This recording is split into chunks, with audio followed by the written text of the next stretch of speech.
The Joker Folie Deux is trash. Up front, I never really understood why so many people rave about that first film and Phoenix's characterization. It honestly just left me cold. And the Joker 2 Folie Deux hasn't done anything to change that. Leaving the Joker 2, I had the exact same thought as I had leaving the first Joker film. What's your point, Todd?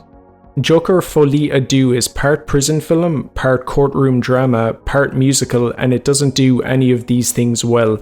Joker 2 picks up a few years after the events of Joker 1, and one of the first things you might notice is that Arthur isn't really any different from how he was at the beginning of the first Joker film. Actually, he's probably a bit worse off than he was at the start of Joker 1. He's pretty despondent, barely even speaking. And this was kind of confusing for me because I had this thought after watching the end of Joker 1 that he'd fully embraced the Joker persona, but now he's just back to being poor pathetic Arthur Fleck who gets slapped around by the Arkham guards in between being bounced around from the asylum to the Gotham courthouse for his trial. While in Arkham awaiting his trial, Arthur runs into Lady Gaga's Harleen Lee Quinsell at a music therapy class. And while Lady Gaga is front and centre for a lot of the marketing for this film, she isn't really all that much of a presence in Folie Deux. For as hyped up as her part in this film was, she's not really all that integral to the plot. She gets some musical numbers for sure and a few scenes with Arthur, but her presence feels largely superfluous to the overall story.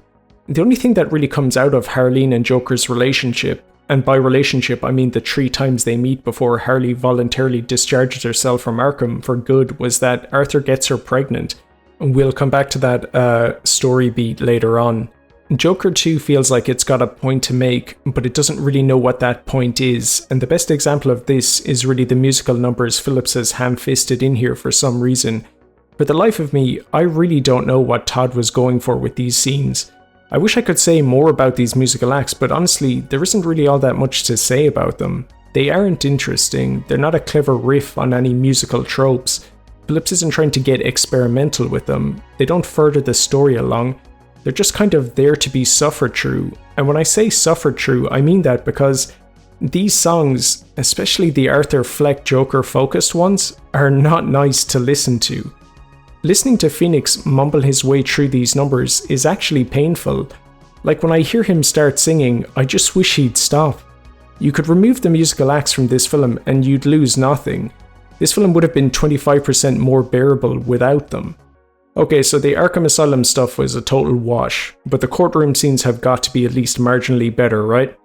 No. A lot of the courtroom scenes deal with Arthur's attorney trying to secure for him a split personality defense, thereby making out that Arthur isn't really responsible for the acts he committed in the first film.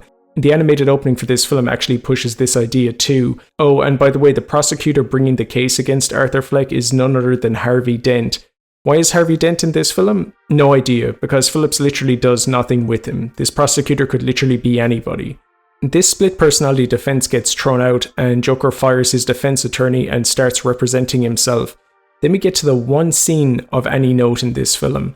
While representing himself, the Joker has to cross-examine a witness from the first film, a guy by the name of Gary Puddles, who gives this heart-rending story of how witnessing Arthur commit a murder has basically ruined his life.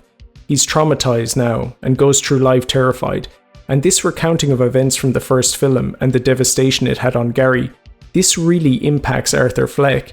And then we get to probably the dumbest M. Night Shyamalan twist ever, because Arthur, in his closing statement to the jury, reveals that there is no Joker personality. And get this, Arthur actually feels remorse and guilt for all the people he's killed. Wow, color me surprised. Todd, just 2 things here real quick. We, and by we I mean the audience, already know that Arthur doesn't have a split personality. Do you want to know how we know this? Because we watched the first film. This isn't the shocking reveal you think it is. You can't just retcon in this idea that maybe the Joker is one side of Arthur's personality and not expect people to notice. It'll take more than a cutesy animated intro to make people forget the events of the first film. Thing number 2, when do we ever see Arthur Fleck showing any remorse or guilt for any of the things he's done before this scene? I kid you not, before this revelation, we were treated to a musical number where Arthur beat the prosecutor to death with a chair, right before beating the judge to death with his own gavel. That doesn't seem like the daydream of a morally conflicted man to me, Todd. Anyway, Harley Quinn isn't too happy with this revelation and she nopes out of the courthouse disgusted. Surprise, surprise, the judge finds Arthur guilty on all accounts and hands down a death sentence. But then, oh no, somebody sets off a bomb outside the courthouse that allows the Joker to escape. Luckily, he manages to meet up with a bunch of Joker cultists who drive him to safety. Joker ditches these clowns and goes back to his old apartment building in the hope of meeting up with Harley Quinn. Joker tries to convince her to run away with him, but it's a hard no from her because, for her, the dream of living the rest of her life with a remorseless psychopath is shattered after his admission. The police come and Arthur is taken back to Arkham to await his time before his execution. But we're not finished yet, guys. Todd Philips has one more master stroke to deliver onto us. While going to meet a visitor, Arthur is stopped by this rando inmate who wants to tell him a joke. And this is going exactly where you think it's going. This inmate delivers the punchline, then proceeds to give Arthur an Oz-style prison shanking. The last thing we see as Arthur bleeds out on the ground is this rando inmate carving a Glasgow smile on his face. What a twist, right? It turns out that Arthur Fleck isn't the Joker. Young inmate was the real Joker all along. This is some Shyamalan bullshit, Todd. Let me tell you why putting this scene in your film at the very end is stupid. The Joker persona isn't a gimmick another person can just adopt or try to imitate. What makes the Joker is the way he sees the world. The persona of the Joker is not a gimmick. It's his actual personality. It's his worldview. It's unique to him. There's more to the Joker's character than just a Glasgow smile and being crazy. Having the real Joker being just a copycat killer who stole the name and gimmick from another guy is so antithetical to the Joker's character, it's actually kind of hilarious. Masterful storytelling, Todd. Brilliant. All that real Joker bullshit aside, this courtroom admission by Arthur is probably the most interesting thing to happen in the whole movie. I'm not saying it was good, it's definitely not good, but it's for sure interesting. Here's the thing. Arthur admitting that he actually feels guilt and remorse for the people that he's killed kind of flies in the face of the ending of that first Joker film. Throughout that first film, Arthur is very much a victim, but as the film progresses, you see Arthur take control of his life, even if it is through the most twisted means possible, with acts of brutal violence. I always understood Arthur standing in his full Joker outfit on top of a cop car in front of a cheering crowd of cultists at the end of the first Joker film to be a not so subtle way of showing that Arthur had found his place in the world and had accepted the Joker identity fully. But when we pick up with Arthur in Folie à Deux, he's pretty much lost all of his agency. He's back to being the same pathetic guy he was in that first film. I can't think of any story reason why Phillips and Silver would want to regress the character of Arthur Fleck back to this. I have a feeling that this character regression is more to do with the response that first Joker film got, and the fan base it developed. There are some characters that a particular group of the audience can latch onto and kind of idealize, even though the writer's intent was never for the audience to root for them or empathize with them at all. Some people came out of that first Joker film with the idea that Arthur was actually a hero, and I think that's what Phillips is trying to undo here with Folie à Deux. I think he's trying to show the audience, and that particular fan base, that Arthur is not a guy to be looked up to. He's not some hero. He's pathetic. If anything, you should feel sorry for him. If Folie à Deux has a point, I think it's probably that. The scene with Arthur and Gary Puddles bears this idea out too. It would be hard for anyone coming away from that scene thinking it paints Arthur Fleck in a flattering light. Arthur himself gets visibly more and more uncomfortable the longer Gary goes on. When Joker fires his defense attorney and starts to represent himself, I was positive that Phillips was going to have Arthur give this impassioned speech about how inhumane society is or something to that effect. You know, have the Joker say something poignant. But then I was confused when that scene never materialized. I remember watching Joker ask these pointless questions in this stupid southern drawl and being annoyed that Phillips had an opportunity to do something interesting in this scene and he totally squandered it. But then I realized that the whole point of this scene is to make Arthur look bad. It's to show that Arthur really doesn't have a point to make. He doesn't have any argument to counter what Gary is saying.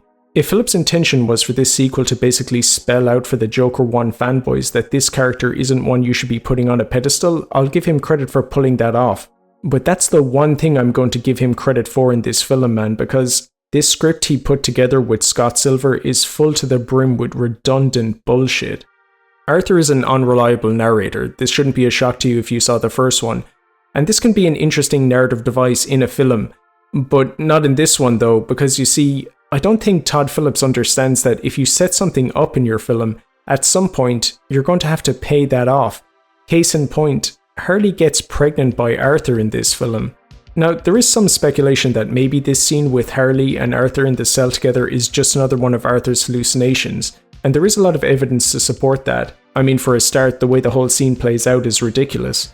I don't know why the Arkham guards would just allow Harley Quinn entry into Arthur's cell, or why she would be allowed to bring in makeup that she later puts on him, but later on we find out from Harley that she is in fact pregnant. So apparently that scene in the cell with the two of them was real. Okay, but here's the thing, this pregnancy is never addressed again in the film. I'm just wondering why Todd felt it necessary to add this storyline, I guess, to the script when it's almost immediately disregarded. Like the musical numbers, you could remove this storyline from the film and you'd lose nothing. And if I'm being honest, you could remove Harley Quinn from this film altogether. Her presence here just feels really redundant. Like I said earlier, these two characters don't have all that many scenes together, and the scenes they do have together, like the one I mentioned a minute ago, don't really go anywhere or lead to anything. Harley checks out of Arkham and also the story pretty early on, and once she leaves Arkham, she's not really doing anything to propel the story forward. You'll see her arguing with Arthur's lawyer at one point, and then she shows up at the very end for the trial before she nopes out again, but that's pretty much it from Harley Quinn. Was she essential to the story? No. She doesn't do anything. It's just pointless having her here. She's a wasted character.